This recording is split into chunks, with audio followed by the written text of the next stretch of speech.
Karena apa? Karena di ziarah kubur itu ada namanya tazkir akhirah, yaitu mengingat akan kematian. Ini kan kalau orang mengingat kematian di pasar kan nggak mungkin ya.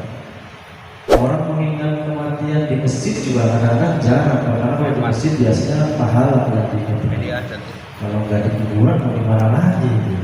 Makanya sunnah kita mendatangi ahli kubur kita, karena di situ selain kita berdoa untuk almarhum kita, juga mengingat akan kematian.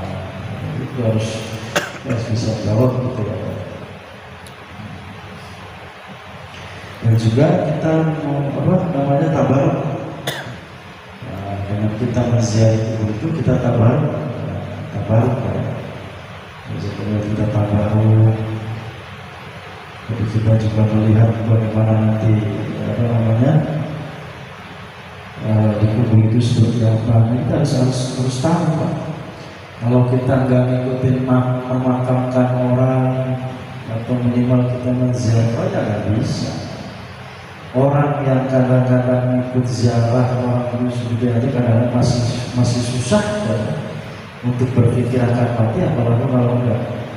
Dan ziarah kubur itu menjadi hak daripada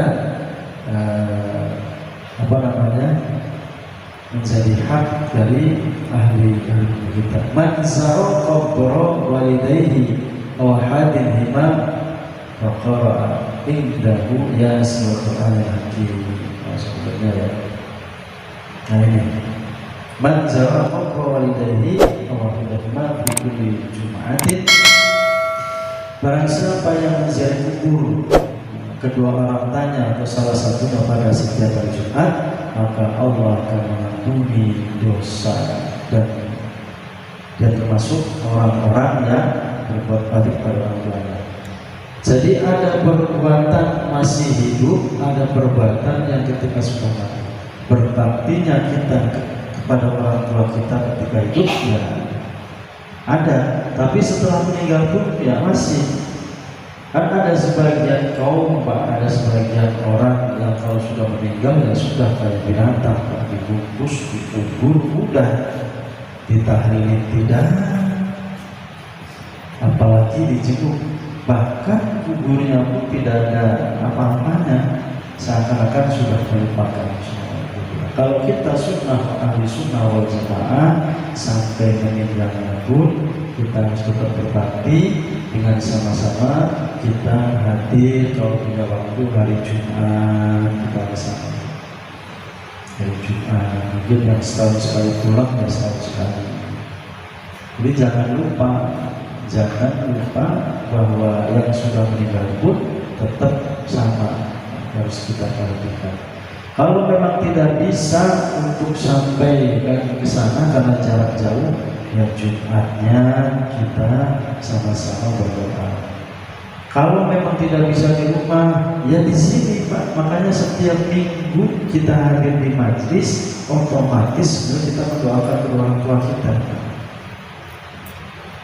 Makanya kalau nanti orang tua yang sudah meninggal ataupun yang masih hidup ridho terhadap kita, Allah juga akan ridho kepada kita.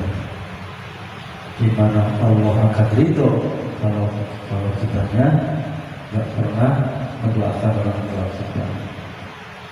Nah terus mazaro qabra walidayhi aw ahadin bima faqara indahu yasin wa Qur'an al-Hakim lahu bi dzalika ayatan Allah harfan fi riwayati mazaro qabra walidayhi aw ahadin bima kana.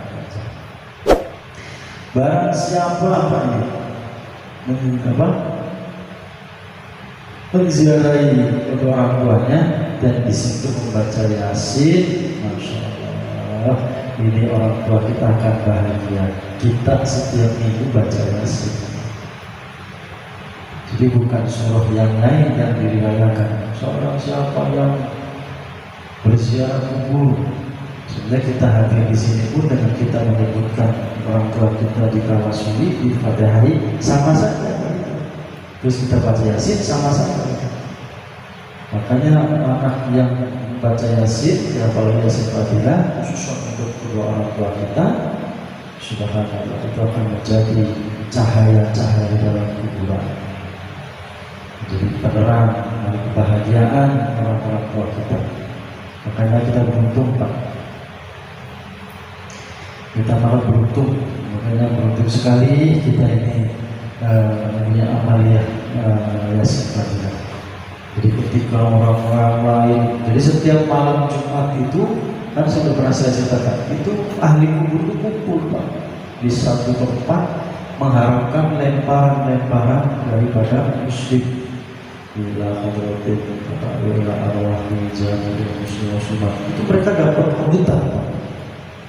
Tapi kalau anaknya yang sering kirim Fatihah dan baca Yasin, orang tuanya tenang-tenang saja di kuburan, nggak usah rebutan, akan ditransfer sama kita. Makanya kita sederhana seperti ini, tapi yakin Pak menjadi indah kepada orang tua kita. Makanya kita bersyukur guna amalan Yasin yang insyaallah itu menjadi kebahagiaan bagi orang tua kita.